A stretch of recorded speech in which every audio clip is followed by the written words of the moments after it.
ಶುಭೋದಯ.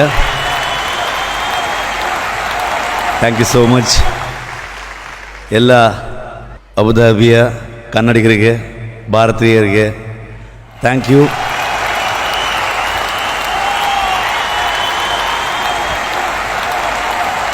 ಖಂಡಿತವಾಗಲೂ ಕಾಂತಾರಕ್ಕೆ ಏನೇ ಪ್ರಶಸ್ತಿಗಳು ಬಂದರೂ, ಯಾವ ಹಂತಕ್ಕೆ ಅದು ಹೋದರೂ ಕೂಡ ಆ ದೈವಕ್ಕೆ ಸೇರುತ್ತೆ. ಖಂಡಿತವಾಗ್ಲೂ ನನಗಂತೂ ಅಲ್ಲ, ಕನ್ನಡ ಜನತೆಗೆ ಸೇರುತ್ತೆ, ಆ ಇಡೀ ಸಮುದಾಯಕ್ಕೆ ಸೇರುತ್ತೆ, ನನ್ನ ಇಡೀ ತಂಡಕ್ಕೆ ಸೇರುತ್ತೆ ಅಂತ ಹೇಳೋಕ್ಕೆ ಇಷ್ಟಪಡ್ತೀನಿ. ನಾನು ಭಾಳ ನಿಜ. ಪ್ರತಿ ಸಲನೂ ಅರ್ಪಿಸ್ತಾನೆ ಬಂದಿದ್ದೀನಿ. ಆ ಮನುಷ್ಯನ ಹೆಸರು ನಾನು ಬಿಡೋಕ್ಕಾಗಲ್ಲ. ಅಪ್ಪು ಸರ್, ಪುನೀತ್ ರಾಜ್ಕುಮಾರ್ ಅವರು ದೊಡ್ಡ ಇನ್ಸ್ಪಿರೇಷನ್ ಅವರು. ಹಾಗಾಗಿ ಬಂದ ದಾರಿಯನ್ನು ಯಾವತ್ತೂ ನಾವು ಮರಿಬಾರ್ದು. ಬಂದ ದಾರಿಯನ್ನು ಸಿನಿಮಾದಲ್ಲಿ ಹೇಳ್ತಾನೆ ಇಂಥದ್ದೊಂದು ಸಿನಿಮಾ ಮಾಡೋದಕ್ಕಾಯಿತು. ಈ ಮಟ್ಟಕ್ಕೆ ಬರುತ್ತೆ ಅಂತ ನಾನು ಯಾವತ್ತೂ ಅಂದ್ಕೊಂಡಿರಲಿಲ್ಲ.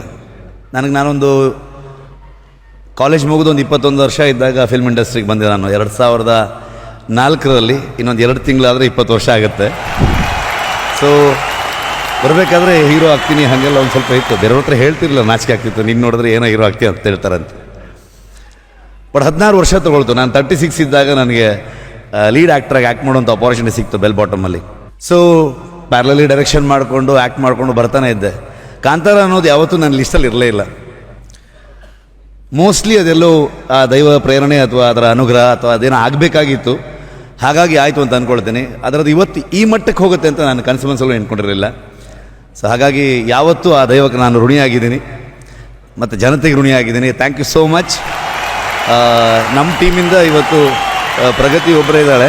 ಸೊ ಇಡೀ ಟೀಮ್ ಅವ್ರು ಹೇಳ್ತಾ ಪ್ರಗತಿಗೂ ಥ್ಯಾಂಕ್ಸ್ ಹೇಳ್ತೀನಿ. ಯಾಕಂದರೆ ನಾನು ಈ ಕ್ಯಾರೆಕ್ಟರ್ ಮಾಡೋದು ಬೇಡ, ಬರೀ ಡೈರೆಕ್ಷನ್ ಮಾಡೋಣ ಅಂತ ಇದ್ದೆ. ನಾನು ತುಂಬ ಫೋರ್ಸ್ ಮಾಡಿ ನೀನೆಲ್ಲ ಈ ಕ್ಯಾರೆಕ್ಟರ್ ಮಾಡಲೇಬೇಕಂತ ಹೇಳಿದ್ದು ಪ್ರಗತಿ. ಹಾಗಾಗಿ ಅಂಥ ಪರ್ಫಾರ್ಮೆನ್ಸಿಗೆ ಆ್ಯಕ್ಟಿಂಗ್ ಕೂಡ ಇವತ್ತು ಪ್ರಶಸ್ತಿ ಬಂದಿದೆ. ಸೊ ಅದರಲ್ಲಿ ಶೇರ್ ಒಳಗೂ ಇದೆ ಅಂತ. Thank you.